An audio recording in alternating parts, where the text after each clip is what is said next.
Bismillahirrahmanirrahim. Assalamualaikum warahmatullahi wabarakatuh. Jumpa lagi dengan saya di Abil Maywa Channel. Jadi channel ini merupakan channel pendidikan tempat kita berbagi tentang aplikasi pendidikan Microsoft Office serta tips dan triks komputer. Jadi pada sore hari ini teman-teman, lagi-lagi saya akan membawakan sebuah tutorial atau video informasi tentang data-data penting guru honorer yang harus valid karena terkoneksi dengan data SIM PKB dan aplikasi Dapodik. Jadi perlu teman-teman ketahui bahwa sebagai seorang guru kita harus memahami bahwa dua pusat data teman-teman guru honorer ataupun sebenarnya PNS itu terletak di antara data Dapodik dan data SIM PKB. Keduanya harus seirama, sejalan, dan keduanya harus valid. Nah, di sini saya akan membagikan tentang data-data yang guru-guru harus perhatikan, yang otomatis data ini akan terkoneksi di server GTK, di SIM PKB, dan tentu saja di aplikasi Dapodik. Nah, data-data apa saja? Yang pertama itu teman-teman adalah data kependudukan. Jadi data kependudukan itu berkaitan dengan data yang ada di Dukcapil.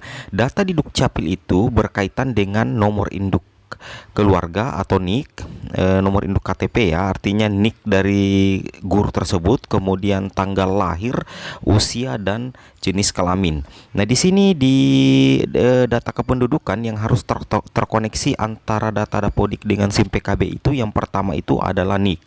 Jadi NIK yang ada di SIM PKB harus sama dengan NIK yang ada di aplikasi Dapodik.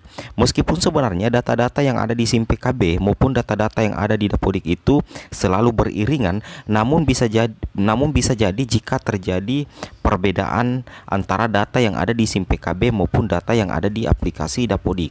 Jadi tentunya guru-guru harus bisa memahami hal tersebut. Kemudian data kedua yang teman-teman guru honorer harus pahami yang merupakan data penting yang terkoneksi antara Dapodik dengan SIM PKB adalah tanggal lahir.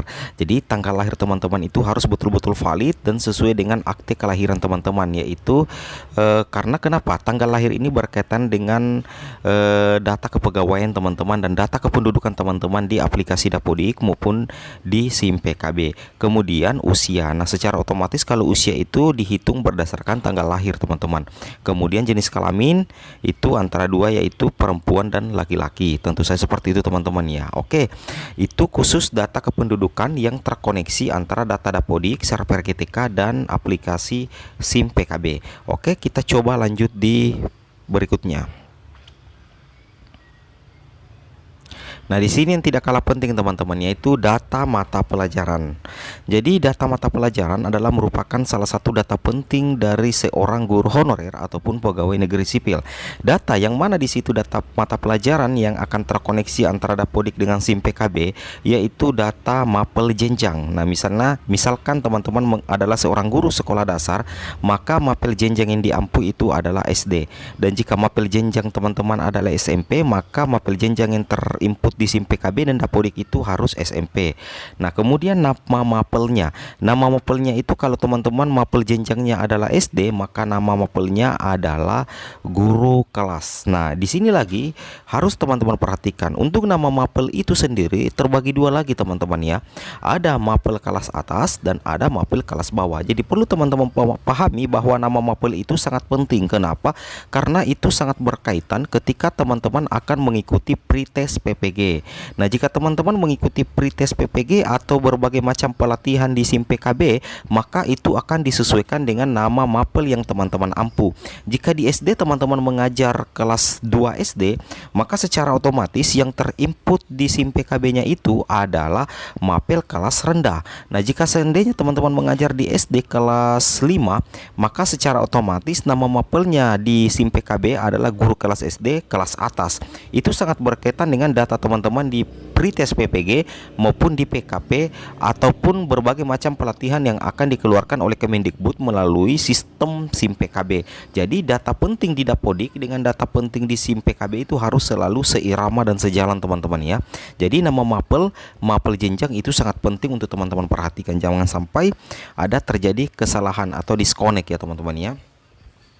Oke, kita lanjut teman-teman ya. Data penting yang berikutnya.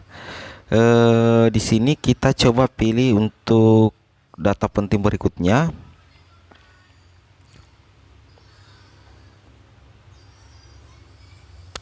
Nah, di sini teman-teman ya. Di sini ada data penting berikutnya yaitu NUPTK. Nah, di sini ada 5 tulisan yang berwarna merah yang saya sengaja tulis manual ya, teman-teman ya. Di situ ada data penting yang harus terkoneksi antara Dapodik, SIM PKB dan server GTK, yaitu yang pertama itu teman-teman adalah NUPTK. Kemudian yang kedua adalah status kepegawaian teman-teman. Kemudian yang ketiga kualifikasi pendidikan, yang keempat adalah jenjang pendidikan, yang kelima adalah TMT pengangkatan. Kenapa? Kelima data ini akan selalu terinput selama teman-teman menjadi seorang pegawai. Apakah teman-teman berstatus sebagai guru honorer ataupun teman-teman sudah berstatus sebagai guru P3K, bahkan menjadi seorang pegawai negeri sipil. Nah, kelima data ini boleh dikata akan selalu membayangi data teman-teman atau karir teman-teman. Dimanapun teman-teman bekerja, selama teman-teman menjadi seorang guru, maka kelima data ini akan selalu ada. Makanya teman-teman harus pahami dan memastikan bahwa data tersebut valid karena terkoneksi antara data di Dapodik, di SIM PKB ataupun server GTK. Oke, kita coba bahas yang pertama teman-teman, NUPTK. NUPTK ini sangat penting karena ini menjadi identitas seorang guru untuk mendapatkan berbagai macam aneka tunjangan, terutama bagi guru honorer. Dan jika teman-teman memiliki persoalan tentang NUPTK, misalkan NUPTK di SIM PKB tidak sama dengan NUPTK di Dapodik, atau NUPTK di Dapodik itu tidak terinput sedangkan di SIM PKB terinput, maka secara otomatis itu akan sangat bermasalah teman-teman. Makanya teman-teman harus menghubungi admin dinas atau melakukan verbal dengan bantuan operator sekolah. Kemudian yang kedua adalah status kepegawaian. Di Dapodik dengan di SIM PKB selalu diinputkan status kepegawaian. Apakah teman-teman adalah guru honor sekolah, apakah teman-teman adalah seorang PNS, atau apakah teman-teman adalah seorang honor daerah. Jadi status kepegawaian yang ada di aplikasi Dapodik harus sama dengan status kepegawaian yang ada di SIM PKB. Seperti itu, dan akan secara otomatis terkoneksi di GTK server pusat. Seperti itu teman-teman ya. Kemudian jenjang pendidikan. Jenjang pendidikan di sini yang mana? Jenjang pendidikan itu adalah jenjang pendidikan yang teman-teman ajar, bukan jenjang pendidikan teman-teman ya. Jika teman-teman mengajar di SD, maka jenjang pendidikan teman-teman itu adalah SD. Artinya jenjang pendidikan yang diajar atau yang diampu. Seperti itu teman-teman. Kemudian terlewati satu, yaitu kualifikasi pendidikan. Nah, ini masalah pendidikan teman-teman sebagai seorang guru honorer ataupun PNS. Jika kualifikasi pendidikan teman-teman adalah S1, maka di Dapodik dengan di SIM PKB itu juga harus S1. Nah, jika seandainya di teman-teman sudah menyelesaikan S2, maka secara otomatis kedua aplikasi itu harus sama-sama ya. Di Dapodik harus S2, kemudian di server SIM PKB juga harus S2 karena akan terkoneksi ke server dashboard GTK teman-teman ya. Oke, yang terakhir di sini adalah TMT pengangkatan. TMT pengangkatan ini adalah tanggal mulai tugas teman-teman. Apakah tanggal mulai tugas teman-teman sebagai seorang guru honorer ataupun tanggal mulai tugas teman-teman sebagai guru PNS.